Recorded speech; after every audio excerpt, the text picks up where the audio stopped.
Good evening all. Aman tutorial में आपका स्वागत है। आज के क्लास में हम लोग चैप्टर 5 से जितने भी इंपॉर्टेंट क्वेश्चन है उसको क्या करने वाले, तो वन बाय वन करके हम लोग उसको डिस्कशन करने वाले। ठीक है, तो इससे क्या होगा कि हम लोग का जितना भी एक बार हम लोग उसको रिवाइज भी इस बेसिस पे हो जाएगा एंड ये क्वेश्चन जितना भी होगा वो आपके कॉम्पिटिटिव एग्जामिनेशन में भी वो क्वेश्चन आ सकता है। तो लेट्स बिगिन आवर क्लास। तो पहला क्वेश्चन है कि dash is the solid part of the earth surface. तो याद होगा मैंने आप लोगों को बताया था कि अर्थ का मेनली कितना पार्ट्स होता है, तो मेनली जो है वो 4 पार्ट्स होता है, जिसमें पहला मेरा क्या है लिथोस्फेयर होता है, सेकंड क्या होता है हाइड्रोस्फेयर होता है, थर्ड मेरा क्या होता है एटमोस्फेयर होता है एंड फोर्थ मेरा क्या होता है बायोस्फेयर। कौन कौन होगा मेरे साथ बोलिएगा। पहला लिथोस्फेयर, सेकंड मेरा हाइड्रोस्फेयर, थर्ड मेरा एटमोस्फेयर एंड फोर्थ मेरा क्या होगा बायोस्फेयर होगा। तो मैंने आप लोगों को याद होगा तो मैंने बताया था कि जो भी मेरा सॉलिड पार्ट होता है, जो भी मेरा लैंड मासेस होगा, यानी मतलब जिस पे हम लोग रहते हैं, जितने भी एनिमल्स है, फॉरेस्ट है, जो बिल्डिंग्स जो बनता है, तो वो मेरा क्या होता है, तो वो लिथोस्फेयर में चलाता है। हाइड्रोस्फेयर, हाइड्रोस्फेयर में मैंने क्या बताया था कि hydrosphere always refers to the water, मतलब कि हाइड्रोस्फेयर वाटर को रिफर्स करेगा। एटमोस्फेयर क्या होता है, तो वो गैसेस जो होता है वो अर्थ को बाउंड किया रहता है, मतलब वो अर्थ को घेरे हुए रहता है। और जहां पे भी लिथोस्फेयर भी मिल जाए, हाइड्रोस्फेयर भी मिल जाए एंड एटमोस्फेयर भी मिल जाए, तो हम लोग उसको क्या बोलते हैं बायोस्फेयर बोलते हैं। क्लियर है। तो इसका पहला आंसर क्या होगा, सॉलिड पार्ट बोला है, तो सॉलिड मतलब लिथोस्फेयर, क्योंकि हाइड्रोस्फेयर का मतलब क्या होता है, मतलब वाटर से रिलेटेड है। ठीक है, तो यहां पे मेरा आंसर क्या चलाएगा लिथोस्फेयर। ठीक है दोस्तों, तो अर्थ का मेनली कितना स्फेयर होगा, मतलब उसका कितना मेजर डोमेन्स होता है, तो 4, lithosphere, hydrosphere, atmosphere and biosphere, जिसमें लिथोस्फेयर मेरा क्या होगा, तो solid part of the earth surface चलाएगा। नेक्स्ट क्वेश्चन यदि देखेंगे कि dash is the land masses on earth. यदि लैंड मासेस की बात की जाएगी, मतलब अर्थ सरफेस को हम लोग दो भाग में बांट सकते हैं। एक मेरा क्या आएगा, एक कॉन्टिनेंट चलाएगा एंड एक मेरा क्या होगा ओशियन चलाएगा। एक मेरा क्या आएगा कॉन्टिनेंट्स एंड सेकेंड मेरा क्या आएगा ओशियन, ओशियन चलाएगा। तो कॉन्टिनेंट का मतलब क्या हो गया कि जब जितने बड़े बड़े अब लैंड मासेस को ही हम लोग क्या बोलते हैं कॉन्टिनेंट्स बोलते हैं। अब उसी कॉन्टिनेंट में क्या होते हैं, तो वो कंट्रीज डिवाइड हो जाते हैं। तो यहां पे मेरा जो बड़ा लैंड मास होगा अर्थ का, उसको हम लोग क्या बोलेंगे कॉन्टिनेंट्स बोलेंगे। ठीक है, तो सेकेंड में का मेरा आंसर क्या चलाएगा कॉन्टिनेंट्स। थर्ड क्वेश्चन देखेंगे, डैश ह्यूज वाटर बॉडीज। अभी इसी क्वेश्चन में मैंने बताया कि अर्थ सरफेस का मेनली दो पार्ट से हम लोग अर्थ सरफेस को डिवाइड कर सकते हैं, जिसमें पहला मेरा क्या होगा कॉन्टिनेंट्स होगा एंड सेकंड मेरा क्या होगा ओशियन होगा। तो जिसमें कॉन्टिनेंट्स मेरा लैंड मासेस एंड ओशियन मेरा क्या होगा वाटर बॉडीज होगा। क्लियर है। कॉन्टिनेंट्स मतलब लैंड मासेस एंड ओशियन मतलब water bodies. Continent, land masses, ocean मेरा क्या होगा तो वाटर बॉडीज। तो यहां पे मेरा आंसर क्या चलाएगा, तो ओशियन चलाएगा। ठीक है, फोर्थ नंबर देखते हैं कि the earth is known as dash planet. Earth को हम लोग क्या बोलते हैं, क्या वो ब्लू प्लैनेट होगा, क्या वो रेड प्लैनेट होगा, क्या होगा, तो वो मेरा ब्लू प्लैनेट हो जाएगा। अर्थ मेरा क्या होता है, तो ब्लू प्लैनेट होता है। रीजन क्या है, क्योंकि अर्थ का लगभग 71% क्या है मेरा वाटर से कवर्ड है। तो वाटर से कवर होने के वजह से अर्थ जो है वो कैसा मेरा दिखता है, तो वो मेरा ब्लू जैसा दिखता है। इसी वजह से हम लोग अर्थ को क्या बोलते हैं, तो वो ब्लू प्लैनेट बोलते हैं। क्लियर है दोस्तों। तो the earth is known as dash planet. कौन सा प्लैनेट होगा, तो ब्लू प्लैनेट होगा। रीजन क्या है, क्योंकि वो मेरा कितना कवर्ड है, वाटर से कवर्ड है। अब यदि वाटर की जगह अब वो सबसे ज्यादा प्लेट्यू होता, तो आज हम लोग ब्लू प्लैनेट की जगह येलो प्लैनेट देखते हैं, क्योंकि वहां पे बहुत ज्यादा प्लेट्यूज है एंड प्लेट्यूज का कलर कैसा होता है मेरा येलो होता है।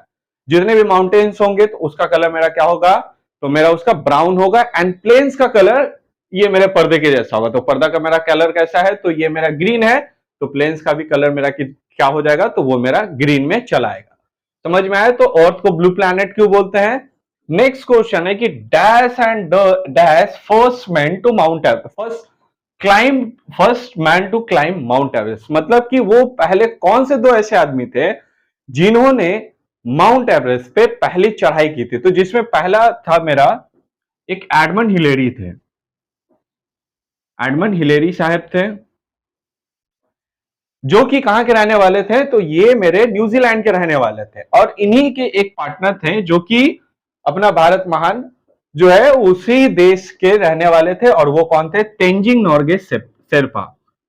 तेंजिंग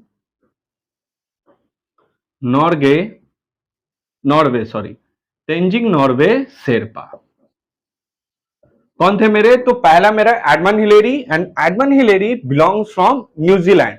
दूसरा मेरा क्या था? तेंजिंग नॉर्गे शेरपा था, जो कि कहां के रहने वाले थे? तो इंडिया के रहने वाले थे।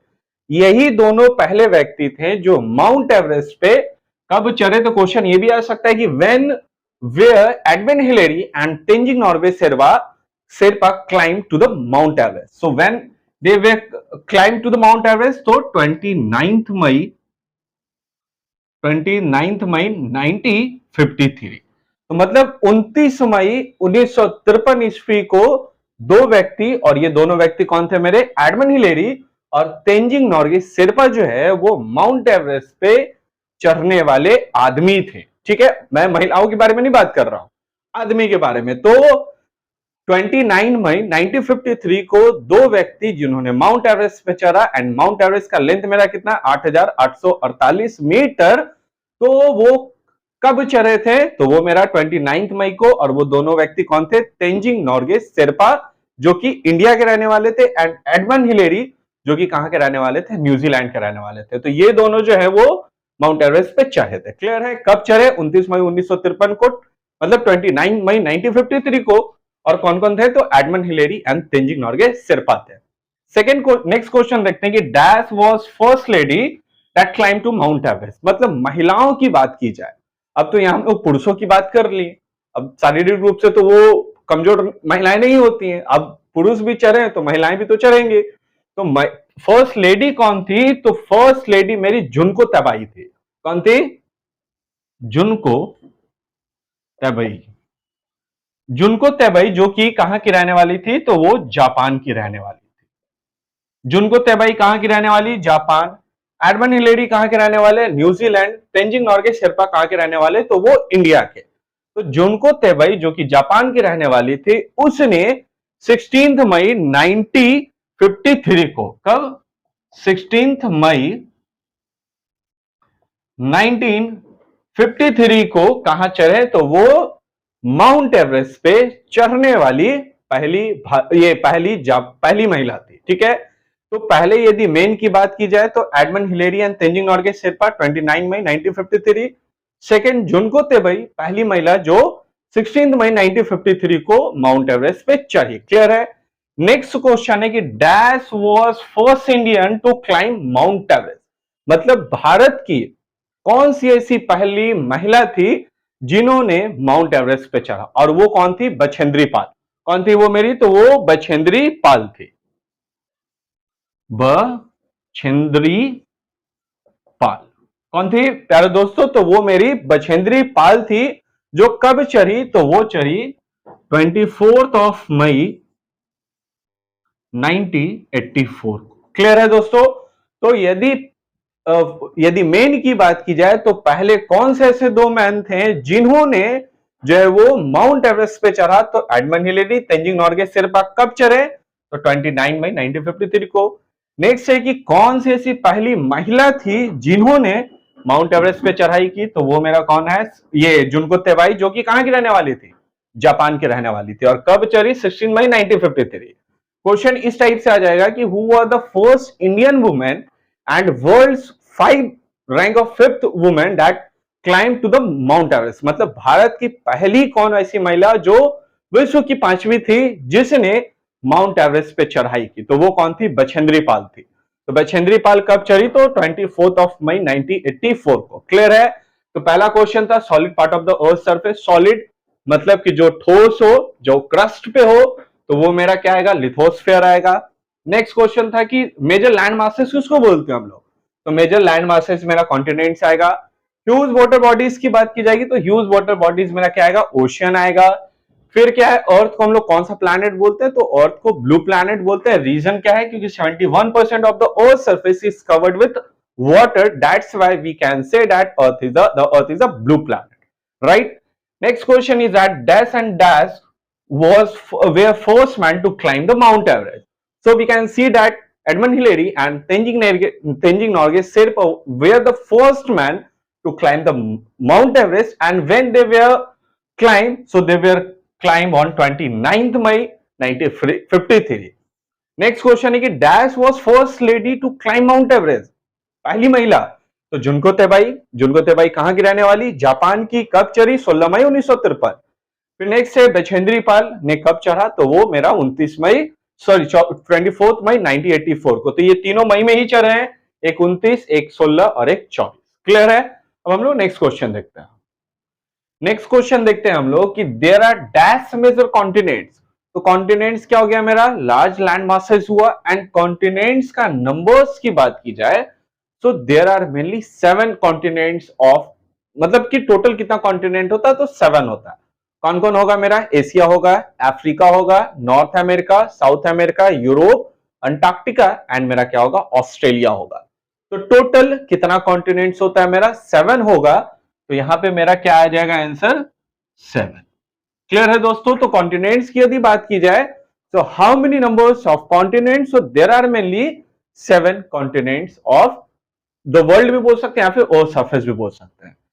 नेक्स्ट क्वेश्चन है कि dash is the largest continent, सबसे बड़ा कॉन्टिनेंट कौन है। अब जैसे 7 कॉन्टिनेंट होता है मेरा, एशिया है, देन मेरा क्या है, अफ्रीका है, थर्ड मेरा अमेरिका, एंड अमेरिका मतलब नॉर्थ अमेरिका, फोर्थ मेरा एस अमेरिका मतलब साउथ अमेरिका, फिफ्थ है मेरा यूरोप, फिर सिक्स्थ है मेरा अंटार्कटिका,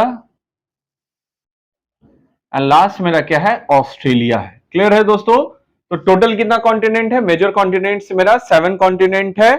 उसमें मेरा सबसे बड़ा कौन होगा, तो एशिया, देन मेरा Africa, then North America, then South America, 5th number पे मेरा यूरोप, 6 नंबर पे अंटार्कटिका एंड 7 नंबर पे मेरा क्या आ जाएगा, ऑस्ट्रेलिया चला आएगा।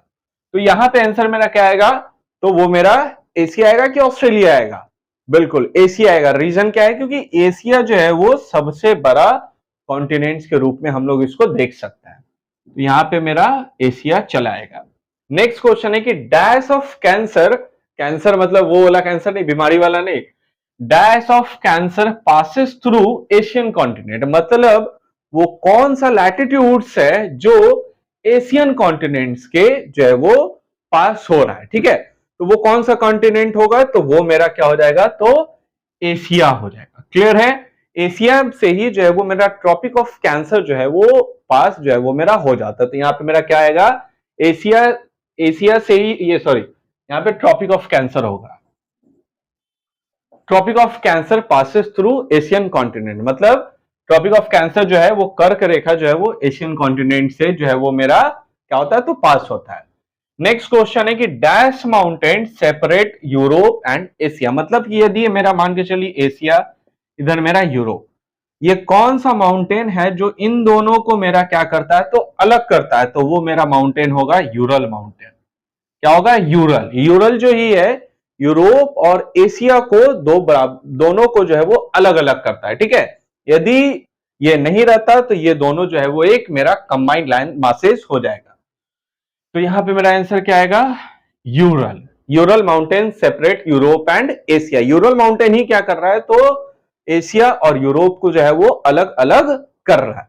नेक्स्ट क्वेश्चन है कि the combined land masses of Europe and Asia, मतलब यदि यूरोप और एशिया को हम लोग क्या करें, मिला दें, यूरोप प्लस एशिया मेरा क्या होगा, यूरेशिया।